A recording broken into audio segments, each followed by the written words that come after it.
بے ملک کا نواب رحمت روہیلا۔ نام عبدالرشید خان،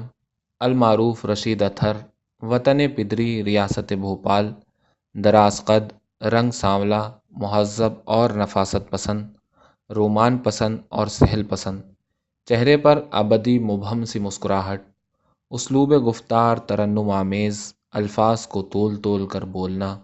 ضرورت سے زیادہ شائستگی کا اظہار کرنا، پسندیدہ مذہب اسلام، کتب فروش کم دھوبی زیادہ کہ اپنے کپڑے نہایت اہتمام سے خود دھونا اور پھر طویل دورانیے کی استری کرنا۔ رشید میاں 60 کی دہائی تک پہنچ کر 30 کی دہائی میں جینے کا فن خوب جانتے ہیں۔ موصوف سے میری پہلی ملاقات اغلباً ایوب خان کے ابتدائی مارشل لائی سال کے دوران ہوئی۔ رشید بھوپالی اپنے بڑے بھائی عبدالجبار خان کے گھر واقع کوئنس روڈ سکھر وارد ہو چکے تھے اور جملہ حرب تماش بینی سے مسلح تھے۔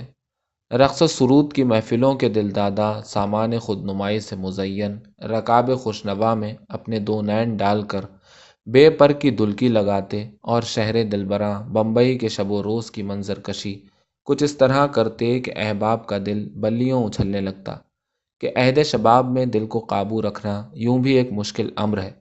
موصوف سکھر کو بھی بمبئی سمجھ کر برتنے لگے اور کئی بار غم نشاط میں ریزہ ریزہ ہونے سے بچ نکلے کہ سکھر کی سنگ لاخ چٹانوں سے سر پھٹول کرنا کوئی دانش مندانہ عمل تو نہ تھا۔ زندگی کی کشتی رواں دواں تھی کہ رشید میاں کو سکھر کی بیوروکریسی سے دو دو ہاتھ کرنے کی سوجھی، اور اس سوجھ بوجھ میں وہ جیل کو سدھار گئے اور وہاں بھی نوابانہ زندگی گزارنے سے باز نہ آئے۔ بالآخر ارباب زندان نے ان کو نکال باہر کیا کہ جیلیں تو فقط مجرموں کے لیے تعمیر کی جاتی ہیں، نہ کہ نوجوانوں کو سامان تعیش فراہم کرنے کے لیے۔ سکھر کی رونقیں رفتہ رفتہ معدوم ہوتی جا رہی تھیں۔ ادھر شہر کراچی آہستہ آہستہ بمبئی کی شکل دھار رہا تھا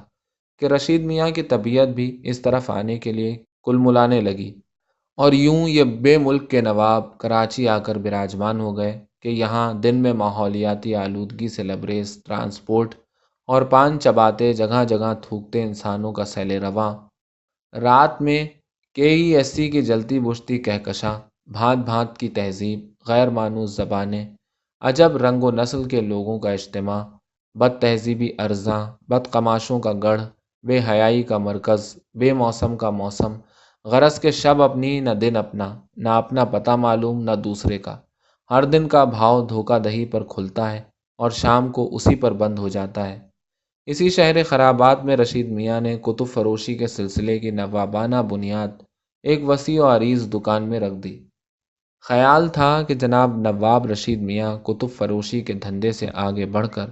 زرداروں کے قبیلے میں شامل ہو کر نجی سرمایہ میں دو چند اضافے کا باعث بنیں گے اور حلقہ سرمایہ دارہ میں شامل ہو جائیں گے، پر رشید میاں تو استحصال کروانے کے لیے ہی پیدا ہوئے تھے، سو وہ ہو رہے۔ اب دکان محض گنجے سر پر بنیے کی لہراتی چوٹی کی مانند رہ گئی ہے، سو وہ بھی اب مسلمان ہونے کو ہے کہ رشید میاں کی زندگی اب فقط ڈاکٹر اسرار احمد کے لیکچر سننے تک محدود ہے کہ زندہ دلوں کی پہچان یا تو پاکستان ہے یا پھر سچا مسلمان۔ کہتے ہیں جو کسی لت میں مبتلا ہو وہ اپنے دوستوں کو بھی اسی لت میں مبتلا کیے بغیر نہیں چھوڑتا، سو ہم کو ہی نہیں، معصوم اختر جعفری چشمے والے، نجم الحسن رضوی اور ضیاء شہزاد کو بھی خارزار صحافت میں کھینچ لائے کہ موصوف اپنے برادر بزرگ عزیز بھوپالی صاحب کے اخبار صدف میں ایڈیٹر ہوتے تھے، ہم سے جبریہ مضامین اور اختر جعفری سے کالم لکھواتے اور نجمی و ضیاء کو صحافت کی ابجد سکھاتے تھے کہ یہ دونوں نوجوان اس وقت اسلامیہ ہائی اسکول کے طالب علم تھے۔ ایوبی مارشل لا کا زمانہ تھا اور ان کا مسلک حیات کہ فارغ تو نہ بیٹھے گا محشر میں جنوں میرا، یا اپنا گریباں چاک یا دامن یزداں چاک۔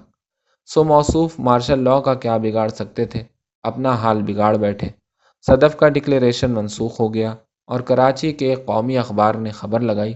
مارشل لا پریس آرڈیننس کا پہلا شکار سکھر کا سہ روزہ صدف۔ پھر تو ان کا نام اخبارات کے لیے موت کا پروانہ بن گیا۔ فانی بدایونی نے شاید یہ شعر رشید میاں کے لیے ہی کہا ہوگا، بہلا نہ دل نہ تیرگی شام غم گئی، یہ جانتا تو آگ لگاتا نہ گھر کو میں۔